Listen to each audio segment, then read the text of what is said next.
L'astrologie est faite, et aussi les lunes pleines nouvelles, pleines d'énergie, et de puissants vortex avec les équinoxes et solstices en complément. Des particularités et vibrations fortes qui vous ouvrent les portes vers une conscience autre, ainsi vous aidant à poser l'expression de votre véritable nature dans ce monde.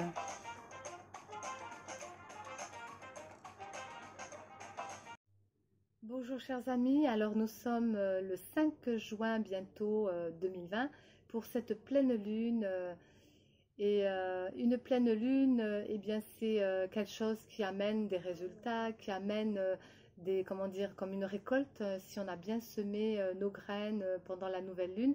Alors je rappelle bien que la nouvelle lune, bien une semaine avant, comme pour la terre, on laboure, donc on laisse poser, on se repose, on réfléchit, on pose ses graines, on commence à préparer le terrain. Et puis ensuite, on fait rien, donc on laisse maturer tout ça et on commence à poser ses graines juste la semaine d'après, après la nouvelle lune.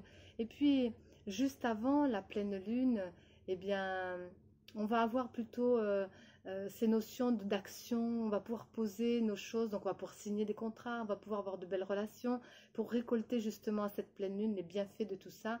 Et puis après, cette pleine lune commencera à avoir, à réajuster nos actions, justement celles qui ont été en face de nous, puisque la pleine lune nous éclaire, donc nous montre vraiment, donc c'est des prises de conscience, et nous permettent justement, juste après cette phase de pleine lune, de réajuster, de voir, avant de pouvoir laisser sa terre en jachère, je dirais, et après de reposer ses graines en nouvelle lune. Vous voyez, c'est tout un cycle de 4 semaines qui est quand même intéressant de voir comment on va mettre en place les choses. J'étudie ça depuis plusieurs années, et je pratique vraiment cette notion-là, puisque j'ai fait aussi de l'agriculture.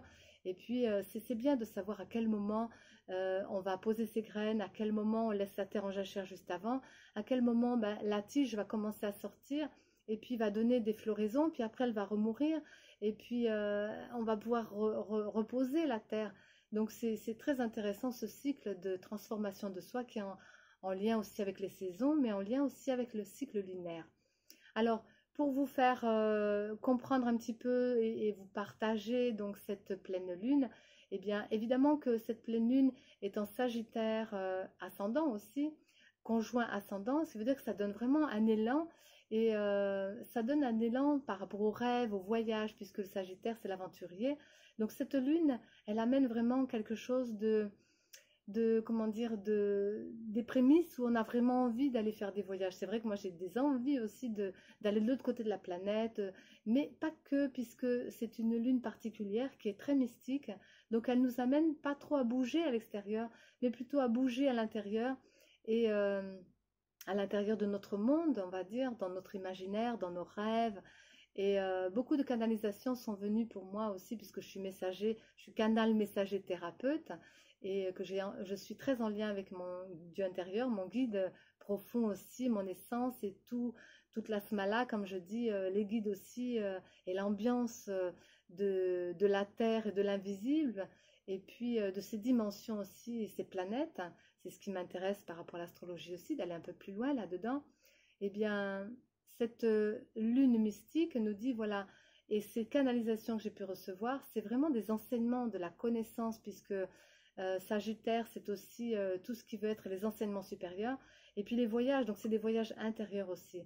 Donc j'ai reçu beaucoup d'enseignements dans cette période-ci, dans ma guidance, le matin, la nuit, ou même dans la journée, dans les consultations, pour aller justement aller voir au-delà du voile de la lune, et à l'intérieur de soi, justement, ce côté mystique, mais ce côté rêve initiatique, je dirais plutôt, et cette configuration est vraiment là-dedans aussi.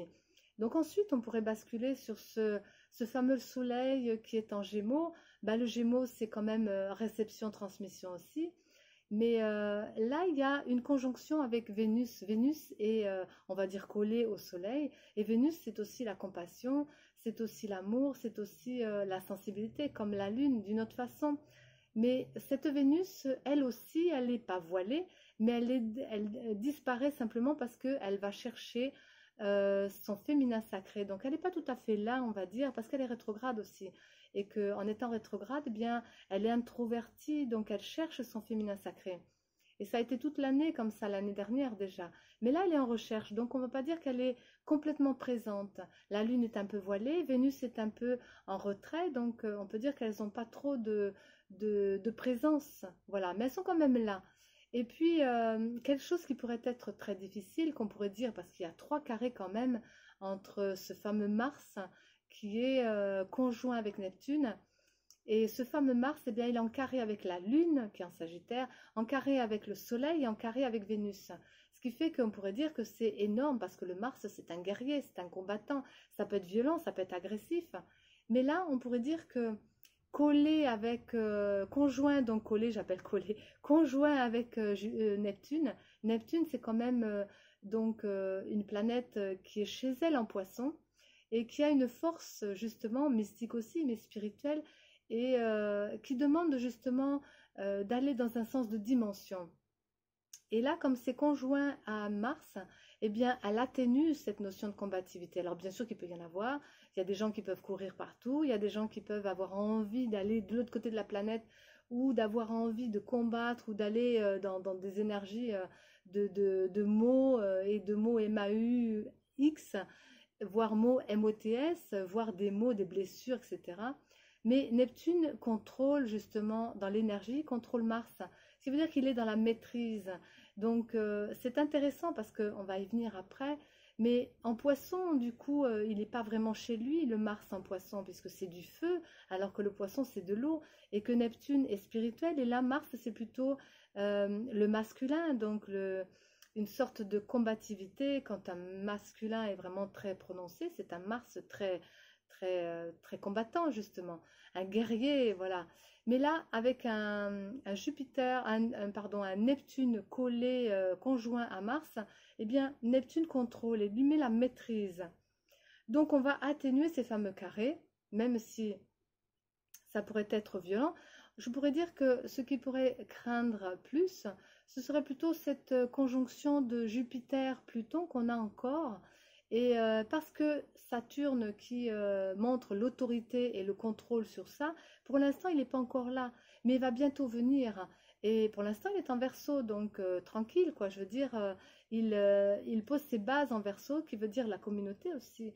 Mais cette configuration de Jupiter, Pluton, Jupiter, c'est quelqu'un qui va, c'est une planète en fait qui donne de la dimension, de l'expansion, pas de la dimension mais d'expansion, et amplifie les choses. Et puis le Pluton, lui, puisqu'il est dans cette notion avec là, il n'a pas le contrôle de Saturne et l'autorité au-dessus de lui, donc il s'expanse complètement, du coup, il donne sa force, et Pluton, c'est le pouvoir. C'est tout ce qui est en ce moment le côté pervers, ça peut être la magie ou autre, mais tout ce côté-là qui peut avoir un ascendant, puisque Jupiter va expanser cela, va donner de la dynamite, je dirais, pour aller beaucoup plus en force. Mais attendez que bientôt Saturne arrive et va contrôler tout ça. Donc je dirais ils ont peut-être un mois devant eux pour arriver à mettre en place tout ça.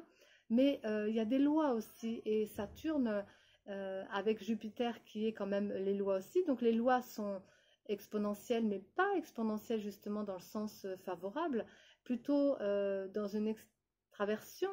Mais Saturne, lui, va dire, ben voilà, moi maintenant je pose des bases, des fondations avec des nouvelles lois, des nouvelles façons, un nouveau pouvoir peut-être, une nouvelle façon de vivre sa dimension et son expansion. Donc c'est favorable, voilà. Mais c'est vrai que c'est là-dessus qu'il faudra se pencher sur cette notion de ce côté pervers et pouvoir au niveau d'un ensemble qui peut être justement amené. Eh bien, pour l'instant, il n'est pas sous contrôle, donc soyez vigilants. Mais on ne va pas dire amen à tout, bien sûr, parce que la configuration amène quand même quelque chose de favorable. C'est-à-dire que la maîtrise et le combat pourraient être avec Mars, mais comme il est sous contrôle avec Neptune, qui lui donne un aspect dimensionnel, là, c'est pas le même Mars, c'est celui qui est doux parce qu'il a entendu l'appel de la Lune. C'est pas le carré, il a entendu l'appel de la Lune, donc il y a un effort à faire, Mars, le masculin, pour aller vers cette sensibilité féminine. En même temps, il est appelé par Vénus qui est la compassion, donc l'amour aussi, et ces deux appels, eh bien, on pourrait dire que l'amènent à grandir dans son âme. Et cette grandeur d'âme pour le Mars, qui est dans un contrôle avec Neptune qui se veut être dans le mystique, mais en même temps sacré, spirituel, eh bien c'est un Mars qui devient sacré. Alors un masculin sacré avec un féminin sacré qui arrive bientôt. Donc je dirais que ce Mars, il est en train de plutôt de grandir dans son être. Donc ça va être un guerrier pacifique qui va engranger au fond de lui plutôt du sacré, du mystique, de la dimension par rapport à ses actions. Donc il aura des actions favorables et il va être au service du féminin sacré. Il va être au service de la lune sensible et au service de la compassion qui est Vénus. Alors c'est pas du tout un Mars combattant, c'est un Mars qui va servir et qui va s'amplifier dans l'âme, qui va grandir. Alors bien sûr qu'il peut y avoir l'envers au niveau du décor par rapport à des êtres, mais en tout cas c'est la configuration actuelle. Donc si on veut bien bénéficier de cela, on a plein de bénédictions, vraiment de belles bénédictions, et puis en même temps un trigone qui est favorable, et bien Mercure qui serait le mental, voire l'intellect, avec un Céreste, Céreste qui est en poisson justement, et conjoint avec tout ça, eh bien, ça répare, ça aide. Donc peut-être que nous pourrions développer en même temps dans nos façons une intelligence qui serait plutôt d'aider tout ce qui peut être sévice avec ce Mars ancien, ou tout ce qui peut être sévice et souffrance, parce que ce Cérès, il vient, Cérès, c'est une énergie féminine, elle vient c'est une thérapeute, donc elle vient aider, soigner, elle vient vraiment nous apporter cet élan de occupons-nous justement de ces malades, occupons-nous de ces gens qui souffrent et essayons de voir un peu plus loin, que nos actions puissent aller vers cela. Et puis il y a toujours cette notion de, je dirais, d'Uranus qui est en taureau, et de Saturne, là du coup il y a un trigone aussi, et qui nous dit,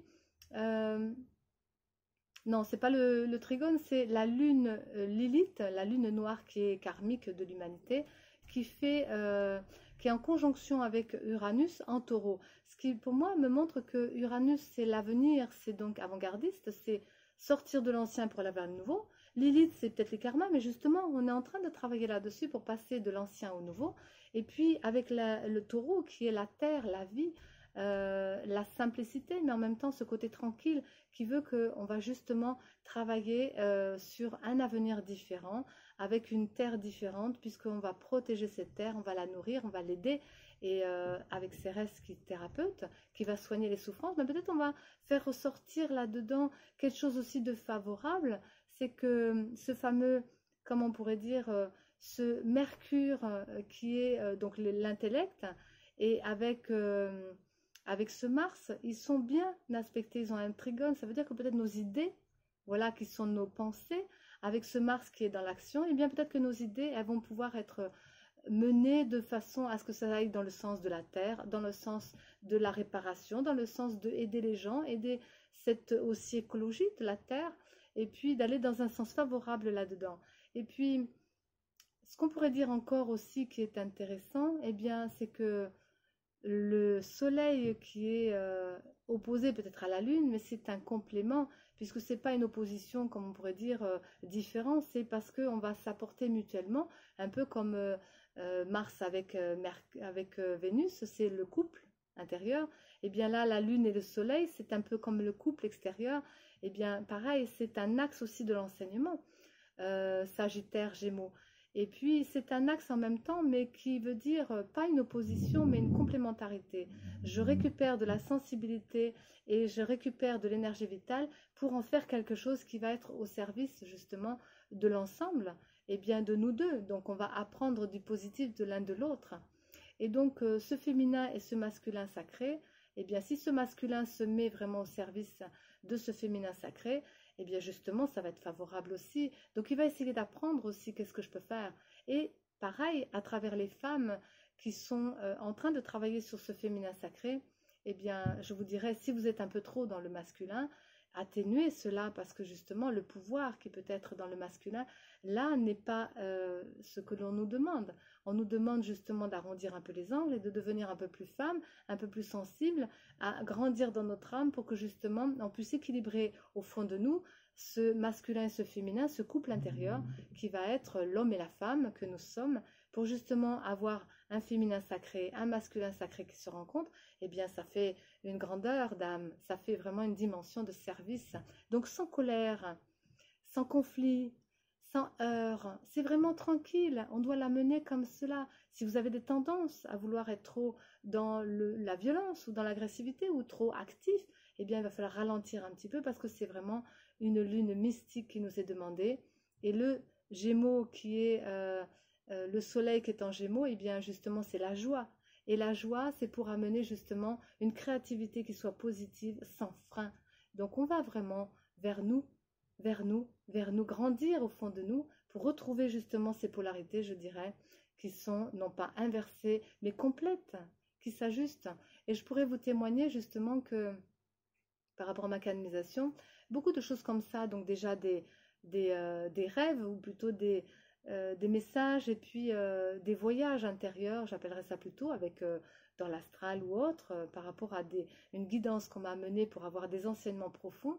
Et puis des choses qui tournent aussi la page par rapport à un passif, par rapport justement à cette notion de masculin et féminin. Eh bien, moi je suis une femme, donc moi c'était avec le masculin, des règlements ou des fins comment dire, des fins de boucle et tourner la page justement à tout ça, donc bien de couper de façon qu'il n'y ait plus de mémoire là-dedans et de revenir dans ces anciennetés, justement dans ces rencontres masculines. Et bizarrement, eh bien, tous mes ex, en fin de compte, m'ont recontacté, ont voulu se remettre en lien avec moi. Alors je m'ouvre bien sûr à ça, mais je leur donne pas de l'énergie par rapport à ce que c'était avant. Et puis je ne sais pas vers quoi ça va aller, mais je sens bien que de toute façon, je suis en train de couper ces liens aussi anciens. Donc pour les hommes, peut-être pareil. Et puis dans ces enseignements que je reçois, eh bien c'est bien ça, c'est cette rencontre de la flamme jumelle, je dirais, qui est une dimension à part dans la grandeur de l'âme. Eh bien, on va réconcilier au fond de soi. Et puis on va être au service de l'humanité, on va être au service des autres, on va être au service de notre ensemble aussi d'âme que nous sommes, à l'esprit divin que nous avons aussi. Donc il y a vraiment quelque chose de favorable dans cette configuration et je vous invite vraiment à créer justement vos nouvelles bases sans frein, simplement en écoutant au fond de vous, eh bien, qu'est-ce qui a besoin d'être par rapport à cette humanité, mais cette humanité qui est en vous aussi, parce que c'est cela. Donc, eh bien, je dirais dans le sens pratique, voilà, moi j'ai commencé simplement par rapport à l'écologie, eh bien, acheter une brosse à dents avec un manche en bambou, acheter du dentifrice qui est une pâte biologique, mais qui va dans le sens de la nature aussi. Et après, qu'est-ce que j'ai pris encore? Eh bien, de l'argile rouge, mais avec configuré avec un rond, je veux dire pour des shampoings, pour la tête, tout ce qui est naturel en fait. Déjà, après je fais un recyclage énorme, je fais attention de ne pas acheter non plus du plastique. Voilà, ça commence là déjà pour pas polluer les eaux et puis l'eau, je veux dire l'océan, pour que les animaux, les mammifères et puis les oiseaux ne soient pas englués de ce plastique qui est dilué. Et puis, eh bien dans mes consultations, et puis je fais passer des messages et dans le web, je fais aussi passer des choses. Vous voyez, je veux dire, chacun peut trouver sa créativité et je fais beaucoup aussi pour la jeunesse, donc l'humanitaire aussi que je mets en avant de plus en plus. Et donc bienvenue à tout ça, à toutes vos créativités qui vont servir justement à votre niveau, autour de vous déjà et un peu plus loin, et changer votre façon de vivre par rapport à demain. Et puis, comme il y a une avancée, je veux dire aussi dans le côté mystique, mais une avancée aussi dans la création et une avancée par rapport à ces idées nouvelles, c'est toujours aussi dans le sens scientifique, les nouveautés, toutes les nouveautés qui vont se mettre en place pour que demain soit un nouveau monde.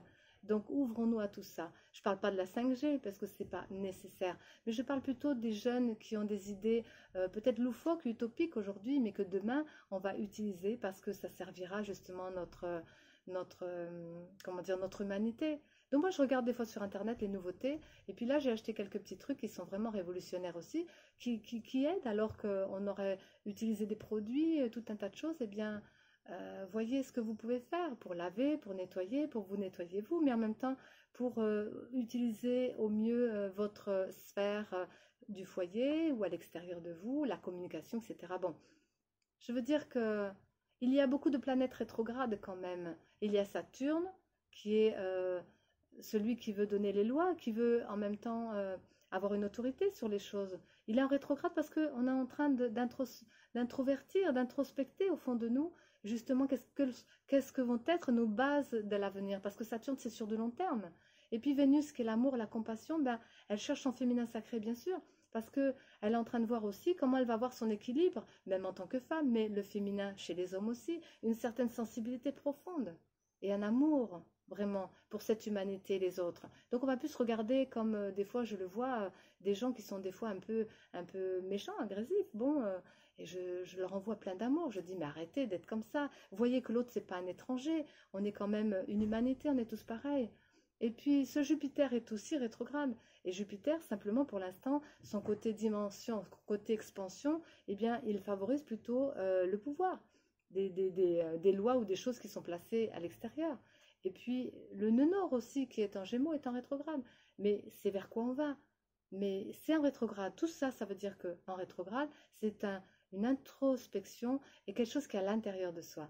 C'est pour ça qu'on dit que cette lune aussi, elle est mystique, parce que c'est beaucoup spirituel, c'est beaucoup profondément, et ça va sortir de nous. Donc bientôt, eh bien, début juillet, il y aura des choses qui vont bouger, parce que Mars va aussi amener une action beaucoup plus prononcée, et puis que d'autres choses vont se mettre en avant comme Vénus aussi, l'amour sera bien là, la compassion, et que c'est vraiment pour nous amener justement à faire tomber nos masques. Donc profitons encore de ce mois, pas être agressif à l'extérieur, être combatif à l'intérieur. Simplement le combat, c'est juste, je vais donner de la puissance au fond de moi pour faire tomber mon propre masque, mais mon propre ego peut-être aussi justement, et puis avoir un peu plus de rondeur et de douceur, parce que cela, eh bien, je vais servir ce que je suis déjà au fond de moi. Eh bien, c'est mon âme, pour qu'elle puisse grandir et lui donner de la place et de l'importance. Voilà, pour chacun et dans mes relations aussi, puisque c'est aussi dans les relations que cela se place. Donc, invitez l'autre en vous, bien sûr. Donc, rejetez pas tout cela. Et n'ayez plus peur de cette lumière. Et ne favorisez plus vos habitudes qui sont des anciennes habitudes de l'ombre, puisque c'est ce que on va mettre en avant, c'est de plus en plus de la lumière. N'ayons plus peur de cela. Accueillons la lumière en nous pour que la lumière puisse faire un nettoyage et qu'elle puisse faire ressortir de nouvelles valeurs, des valeurs nobles, et donc le côté mystique et spirituel, et les rêves aussi. Peut-être on va avoir un travail de nettoyage à travers tout ça, et que ça va nous amener de la grandeur aussi, de façon qu'on puisse voir les choses autrement, mais avec plus de fond que simplement superficiel. Allons voir derrière les choses ce qu'il y a. Je vous souhaite plein d'amour, plein de bénédictions pour cette période de lune, et favorablement bien sûr, puisque il y a aussi de l'harmonie dans tout ça. Je vous souhaite une pleine lune favorable et pensez bien à tout ça. Voilà, puisque c'est actif au fond de soi, donc ça doit agir au fond de soi avant d'agir à l'extérieur de soi. Intégrons tout ça. Encore un peu. À bientôt.